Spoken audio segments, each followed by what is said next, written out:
ఇది నా weekend and Sankatahara Chaturthi vlog. Sankatahara Chaturthi అనేది మ్యాక్సిమం అందరికి తెలిసి ఉంటుంది. నేను ఆ వీడియో ఏం పెట్టట్లేదు, జస్ట్ నేను ఆ రోజు పూజ చేసుకున్నా అని అలా ఆ వీడియో మీతో షేర్ చేసుకుంటున్నా. సంకటహార చతుర్థి అంటే మనం వినాయకుడికి చేసే పూజ. అంటే కొంతమంది వ్రతం చేసుకుంటారు, కొంతమంది పూజ చేసుకుంటారు. నేనైతే సింపుల్గా దేవుడికి పంచామృతంతో అభిషేకం చేసుకొని గరకతో పూజ చేసుకొని ఆ రోజు మొత్తం ఫాస్టింగ్ ఉంటాను. Without solid food, only liquid food తీసుకుంటాను.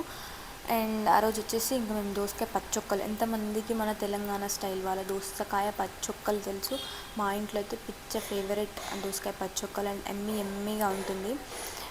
ఎంత సింపుల్. ఇప్పుడు మన ఇంటికి టక్కున చుట్టాలు వచ్చారు అండ్ మనకి చేసే టైం లేదు, వాళ్ళ లంచ్ టైంకి వచ్చారు అంటే 2 minutes మ్యాగీ లాగా 2 minutesలో చేయొచ్చు. నిజంగా ఇంట్లో 2 దోసకాయలు, ఒక 10 పచ్చిమిర్చి ఉంటే ఈజీగా, అంటే మ్యాక్సిమం ఎవరి దగ్గరైనా ఉంటాయి కదా. సో నేను ఇప్పుడు చెప్పే ఇంగ్రీడియంట్స్ ఏంటంటే కొబ్బరి, నువ్వులు అండ్ వెల్లుల్లి, పల్లీలు. వెల్లుల్లి ఒక 10 రెబ్బలు, పల్లీలు ఒక స్పూను, నువ్వులు కూడా ఒక స్పూనే, ఒక చిన్న చింతపండు, అంటే ఒక దానికి సరిపడా పచ్చిమిర్చి, కొంచెం కారం అయి ఉంటే బాగుంటుంది, కొంచెం పచ్చిమిర్చి, కొత్తిమీర, కరివేపాకు అవన్నీ ఆప్షనల్. కరివేపాకు వేస్తే బాగుంటుంది.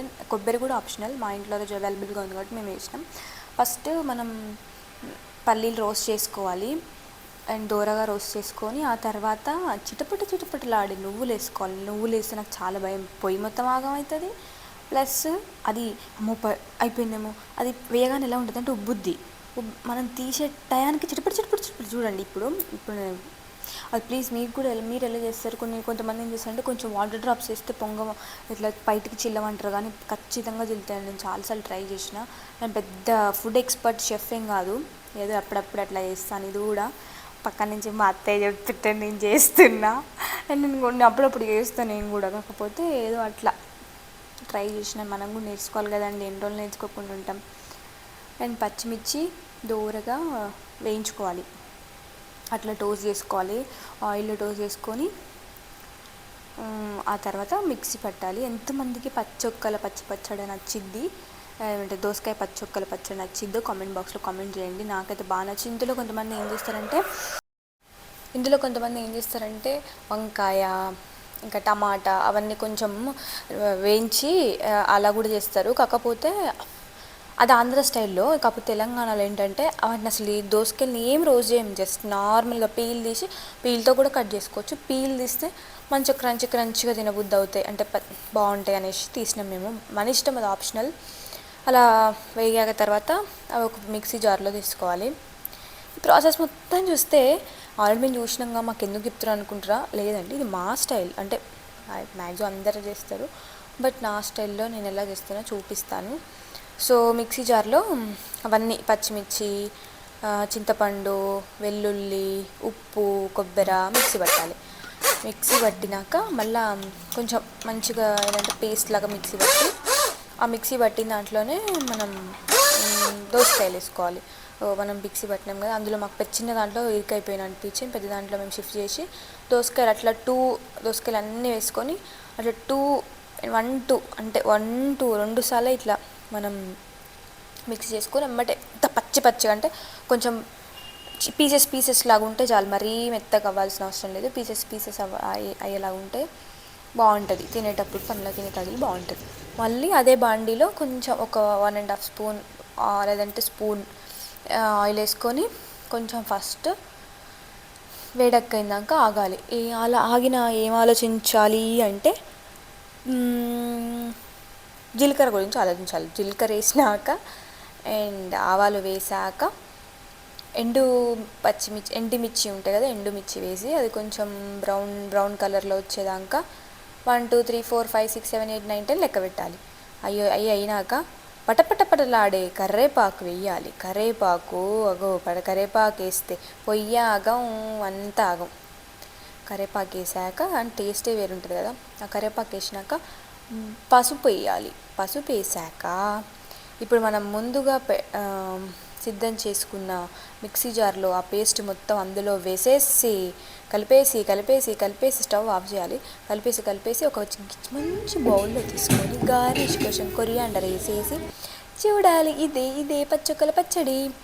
అంత ఒక లెక్క అయితే ఇప్పుడు ఒక లెక్క ఫ్రెండ్స్, అంట్లు తోమాలి ఫ్రెండ్స్, ఎవరైనా ఫ్రెండ్స్. ఎందుకంటే అంత పని చేయడం ఒక లెక్క అయితే అంట్లు తోడడం ఒక లెక్క ఫ్రెండ్స్. మీరు కూడా ట్రై చేయండి ఫ్రెండ్స్. కామెంట్ బాక్స్లో కామెంట్ చేయండి ఫ్రెండ్స్. అంట్లు కాదు ఫ్రెండ్స్, పచ్చడి ఫ్రెండ్స్. Bye bye. అయితే సంకటహార చతుర్థి ఉన్నా కదా, నేను నైట్ ఫాస్టింగ్ వదిలిపెట్టేస్తా. ఫాస్టింగ్ వదిలిపెట్టడానికి మనం ఇష్టం, మనం ఏదైనా వంటనే చేసుకోవచ్చు. నేను ఇక్కడ అటుకుల పాయసం చేద్దామని ఫస్ట్ బెల్లాన్ని పాకం వచ్చేటట్టు కాదు కానీ బెల్లం కరిగేంత వరకు ఉంచి అటుకులు రోస్ట్ చేసుకోవాలి. ముందే అటుకులు రోస్ట్ చేసుకొని ఆ రోస్ట్ అటుకులు ఏం చేయాలి, అందులో కొంచెం వేసి కలపాలి. కలిపిన తర్వాత ఇలా అయినా నెయ్యి వేసుకొని ఇలా అయినా తినొచ్చు. సో నేనేంటంటే కొంచెం అవి కొంచెం బెల్లంలో మొత్తం కరిగినాక మంచిగా కొంచెం పాలు పోసిన ఒక 5 టేబుల్ స్పూన్ పాలు పోసిన, మన ఇష్టం. కొంచెం ఆ ప్రసాదానికి మనం కొంచెం తినడానికి అంతే.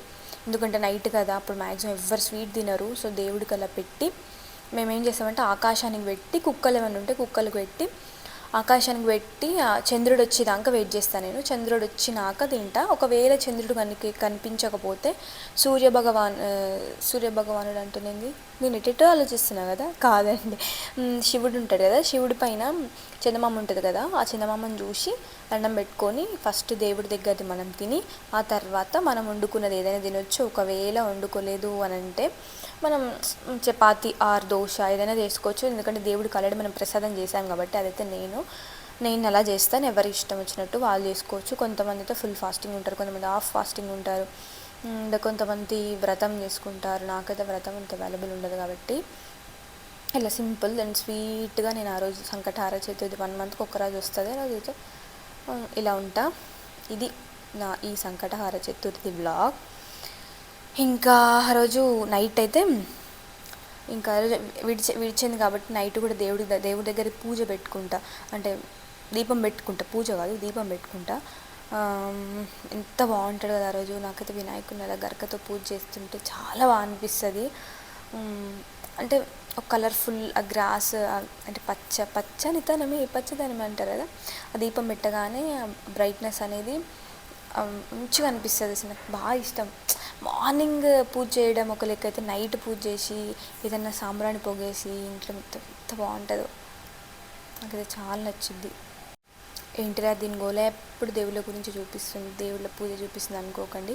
నేను చేసే వ్లాగ్ వచ్చేసి అలానే ఉంటుంది. అంటే నేను ఈరోజు చేద్దాము అని వ్లాగ్ అనుకున్నా, ఆ రోజు ఏదో ఒకటి కార్తీక పౌర్ణమైనా సంకటహార చతుర్థి అని ఏదో ఒకటి వస్తుంది. నార్మల్ వ్లాగ్స్ తీద్దాము అని అంటే నార్మల్ వ్లాగ్స్ ఏముంటాయండి, మనం డైలీ చేసుకునే కదా. సో అలా ఏమన్నా ఉంటే చేస్తే బాగుంటుంది అని నాకు అనిపించి నేను ఇట్లా చేస్తున్నా. మీకు ఇంకన్నా కామెంట్ బాక్స్లో కామెంట్ చేయండి, మీరేమన్నా ఇలా చేయండి అలా చేయండి అని మీరేమన్నా హింట్ ఇస్తే నేను ఆ వ్లాగ్ నేను నెక్స్ట్ దాంట్లో ఖచ్చితంగా కంటిన్యూ చేస్తాను.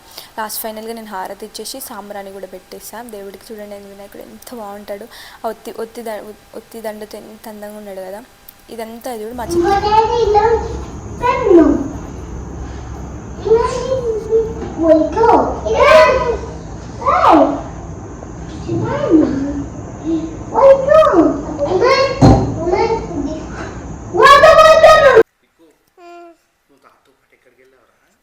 Police station.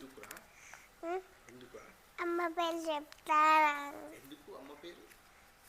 అమ్మ నన్ను రోజు కొలుతుంది కదా, అందుకే.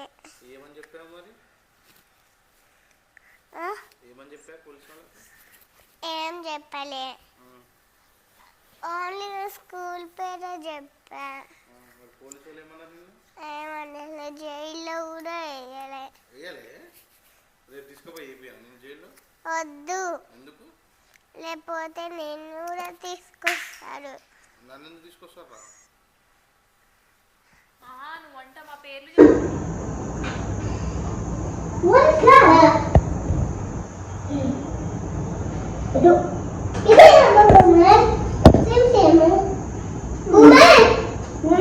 ఇది next day Sunday afternoon.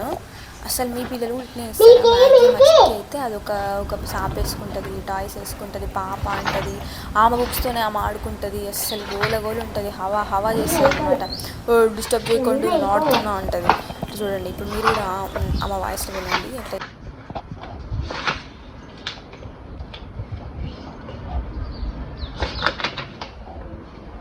Bam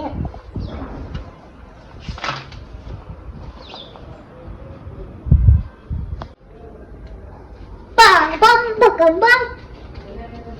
Bam bam bakam bam. Bam bam bakam bam. Bam bam bakam bam. నువ్వు పిల్ల పనుకునే అందరూ అనుకున్నారు ఏంటి మీరు ఇలా అంటున్నారు ఇప్పుడు వెల్కమ్ బ్యాక్ టు మై పెరటి. ఇది నా ముద్దు చిన్న పెరటి, నా సెకండ్ చిన్న పాప అనుకోవచ్చు. నాకు చాలా ఇష్టం ప్లాంట్స్ పెంచడం. సో నేను ఇది పెట్టించుకోక మ్యాక్సిమం 15 days అవుతుంది. ఎందుకంటే పట్టించుకోవట్లేదు నేను, ఎందుకంటే మీ చాలా వర్షాలు వచ్చినాయి కదా, వర్షాలలో నేను వెళ్ళలేకపోయింది. ఎందుకంటే మన నాగరాజ బుస్సు వచ్చింది అక్కడికి. ఆ నాగరాజ బుస్సు వచ్చిన కానీ నాకు భయం అవుతుంది అల్లకి వెళ్ళాలంటే. అక్కడే తిరిగిందండి. ఇదైతే మా చిన్న నిమ్మ చెట్టు ఎంత బాగుంటుంది తెలుసా. అది మ్యాక్సిమం ఆ సీజన్ వస్తే మాకు 2-3 వేల కాయలు ఇస్తుంది తెలుసా. అంత బయట ఎట్లా ఉందో తెలుసు. ఒక్క లెమన్ 7-8 రూపీస్. మేము ఇష్టారాజ్యంగా వాడతాం. ఆ లెమన్ లేని రోజు మాకు ఎంత అనిపిస్తుంది తెలుసా. ఇక్కడ కాకరకాయ చెట్టు ఉంది. కాకరకాయలు తెలుసా, దానంతలో అవేమో వచ్చినాయి. ఎన్ని కాయలు ఇస్తాయో కాకరకాయలు. గులాబీ, మామిడి చెట్టు అవి చిన్నవి అండి. అండ్ అది సాయిల్ సరిగ్గా బలం లేక సరిగ్గా పెరగట్లేదు. కాకపోతే ఈ పిచ్చివి ఏమంటారు కాకరకాయలు నిజంగా తెలుసా మొండి చెట్టు. అది అట్లనే వేస్తే మొలిచి ఎప్పుడో కాకులు అవ్వో లేదంటే మేము పండుబండ కాయ వేస్తే మొలిచిన చెట్టు మస్తు కాయలు కాస్తాయి. వంగ చెట్లు తెచ్చి వేసిన ఆ వంగ చెట్లు చూడు, మేము దానికి ఎంత సెక్యూరిటీగా ఉంటామో అది మా అంటే కేజీ వంకాయ కూడా వెళ్ళే ఇంతవరకు. గులాబీ చెట్టు ఇట్లనే మున్సిపాలిటీ వాళ్ళు ఇస్తే పెట్టినాం. గులాబీ చెట్టు కూడా అంతే అండి, ఎప్పుడో ఒక పువ్వు వస్తుంది. చాలా ఇష్టం పెద్ద గ్రీనరీగా. అండ్ నాకు ఏమంటారు టెర్రస్ గార్డెన్ అంటే చాలా ఇష్టం. కాకపోతే అది మెయింటైన్ చేయాలంటే చాలా గట్స్ కావాలి. నేను నా గట్స్ లేకపోండి, నేను ఇంత మెయింటైన్ చేయలేను. ఉన్న దాంట్లోనే ఇట్లయితే మనం పెద్దగా పట్టించుకోవాల్సిన అవసరం ఉండదు. వాటర్ పోస్తే దాన్ని క్లీనప్ చేస్తే చాలు. కాకపోతే ఎట్లంటే ఏదైనా చెట్టు వేసినప్పుడు అది మొలిసి ఒక పువ్వు కాయ కాస్తే ఎంత హాయిగా ఉంటుందంటే ఇక మనది ఒక గెయిన్, అదొకటి మనం సాధించాం అనిపిస్తుంది. నాకైతే చాలా ఇప్పుడు ఒకసారి ఏం చేసిన అంటే అడుగు మందు అని ఉంటుంది తెలుసా. అయితే అడుగు మందుకు మీకు ఆ చెట్లన్నీ పెరుగుతలేవని మేము తెచ్చుకున్నాం. పెద్ద మిస్టేక్ చేసిన, అది ఎవ్వరు మీరు చేయకండి. నేను ఏం చేసిన, అది నాకు ఆ ప్రాసెస్ తెలియక ఎట్లా వేయాలో తెలియక నేను అది మొదల్లో వేసినాం. అది మొదల్లో ఏదంట దానికి ఒక 2.5 inch కొంచెం గ్యాప్లో సర్కిల్ లాగా తీసుకొని వేయాలంటే అది వేస్తే ఎన్ని టమాటా చెట్లు, పచ్చిమిర్చి చెట్లు అన్నీ చచ్చిపోయినాయండి. నేను అప్పటి నుంచి చాలా బాధగా ఉండి నాకు కోపం వచ్చింది. నాకు తర్వాత 1 week తర్వాత ఓహో ప్రాసెస్ ఇదా అని నా మీద నేను చాలా రిగ్రెట్గా ఫీల్ అయినా. పెరట్లోకి పోకపోయేదాన్ని కాదు. అంటే అది పెరటేం కాదులేండి, నన్ను ఎక్కిరియడానికి మా ఇంట్లో అందరు నన్ను మీ పెరటి అంటారు. మన పెరట్లో కాసిన కాకరకాయలు, మన పెరట్లో కాసిన పూలు అని అంటారు. సో నేను అట్లనే పెరటి అంటున్నా. జస్ట్ నార్మల్గా మా ఇంటి ఇంకా కొంచెం ప్లేస్ ఉంటే దాన్ని నేను నీట్గా చేసుకొని నేను అట్లా చేసిన. అసలు ఆ రోజైతే చాలా రిగ్రెట్గా ఫీల్ అయినా. అన్ని చెట్లు చచ్చిపోయినాయి కదా, దాన్ని మళ్ళీ పెడదామంటే కూడా భయం అవుతుంది తెలుసా. అప్పటి నుంచి నేను ఏం వేయలేదు. సో మొన్న ఏంటో దివాళి నుంచి ఇంటికి వచ్చా కదా, నేను ఇంటికి వచ్చినప్పుడు నేను కొన్ని బీన్స్ ఎండిపోయినాయి మా అమ్మమ్మ వాళ్ళ దగ్గర నుంచి వచ్చి నాకు అంత ఓపిక లేక అక్కడ పడేసిన. అట్లా పెరిగినే ఉంటే నేను తెలుసా, అవే నిజంగా చెప్తున్నా, అట్లా చేసిన వాటికే చాలా బలం ఉంటుంది. అది బీన్స్ లోపల నుంచి మట్టి లేదేం లేదు దానికి. బీన్స్ లోపల నుంచి మంచిగా వచ్చినాయి, ఒక 10-20 వచ్చినాయి. అందులో ఒక 2-3 చచ్చిపోయినాయి అనుకుంటా. ఒక 7 అనుకున్నాయి. దాన్ని నేను ఇప్పుడు నీట్గా చేద్దాం అనుకుంటున్నాను. నేను ఇప్పుడు ఈరోజు చూసిన, నేను ఇన్ని డేస్ నుంచి చూడలేదు. ఈరోజు వచ్చి నేను మొత్తం నీట్గా చేద్దాం అనేసరికి ఈరోజు చూస్తున్నా నేను, ఎంత హ్యాపీగా అనిపించిందో. అలాంటి చిన్నవి చాలా హ్యాపీ అనిపిస్తుంది తెలుసా. ఏమి అలాంటి చిన్న చెట్లు పెరిగిన, అటు కాయలు కాస్తున్న, పూలు పూసిన, ఎంత మనసుకు చాలా హ్యాపీ అనిపిస్తుంది. ఇంకా మా పపాయ చెట్టు అయితే అది పెరగనా వద్దా అనుకుంటూ పెరుగుతుంది. నేను ఇంకా వాటర్ పెడుతున్నప్పుడు వీటికి కొంచెం మంచిగా మట్టి పోసి నీట్గా చేద్దాం, బీన్స్ చెట్లు పెంచితే పెరుగుతాయి కదా అనేసి వాటికి మంచిగా నేను మట్టి తెచ్చి ఈక్వల్గా చేస్తున్నా. ఇంకా తర్వాత మొత్తం వాటర్, మొన్న వర్షం పడ్డది 1 week పెట్టలేదని ఇప్పుడు నీట్గా వాటర్ పోసుకుంటూ వస్తున్నా. నాకు చాలా ఇష్టం చెట్లకు పెంచడం అంటే. ఇన్నిసార్లు చాలా ఇష్టం అని చెప్తున్నా అంటే నిజంగానే అంత ఇష్టం, అందుకే చెప్తున్నా. కుళ్ళు జోకులు ఉంటాయిలేండి. నా మాటలు నాకే నవ్వు వస్తుంది, నేను ఏం మాట్లాడాలి కూడా అర్థం కావట్లేదు. మా జాంకాయ చెట్లు 2 ఉన్నాయి కానీ అవి పెరుగుతలేవు, ఏం చేయాలో ఏమో. ఏమైనా టిప్స్ ఉంటే చెప్పండి. అంటే మ్యాక్సిమం వేస్టేజ్ కంపోస్ట్ చేస్తారు, నేను అది కూడా ప్రయత్నించిన. కంపోస్ట్ నాకు ఎట్లా ప్రాసెస్ తెలియట్లేదు. అంటే ఎండబెట్టాలా లేదంటే మొత్తం 2-3 మెథడ్స్ చూసిన నేను. ఫస్ట్ ఒక వన్ డే మొత్తం దాన్ని వాటర్లో చేసిన తర్వాత మజ్జిగ ఆర్ బెల్లం ఒక 1 డే మొత్తం ఓవర్ నైట్ డార్క్ ప్లేస్లో పెట్టి దాన్ని ఇట్లా స్టిర్ చేసి నెక్స్ట్ డే అది స్టెయిన్ చేసి పోయాలి అంటున్నారు. అది చేస్తే నాకు స్మెల్ లాగా అనిపించింది. ఆ స్మెల్ లాగా అనిపించేసరికి నేను అంత పట్టించుకోవట్లేదు. మళ్ళీ ఎండబెడితే మంచిగా ఉంటుందేమో అని నేను అనుకుంటున్నాను. మేబీ ఆ కంపోస్ట్ మొత్తం ఎండబెట్టి దాన్ని ఒక పౌడర్ లాగా చేసి పెడితే బాగుంది అనుకుంటున్నా. మేము చేయాలి అది కూడా. Please share and subscribe to my channel. ఇది నా వీకెండ్ డే రోజు స్పెషల్ వ్లాగ్. మీ సపోర్ట్ మాకు చాలా కావాలి. Please share and subscribe to my channel. And ఇంకా ముందు వీడియోలతో మంచి వీడియోలతో మళ్ళీ కలుద్దాం. బాయ్.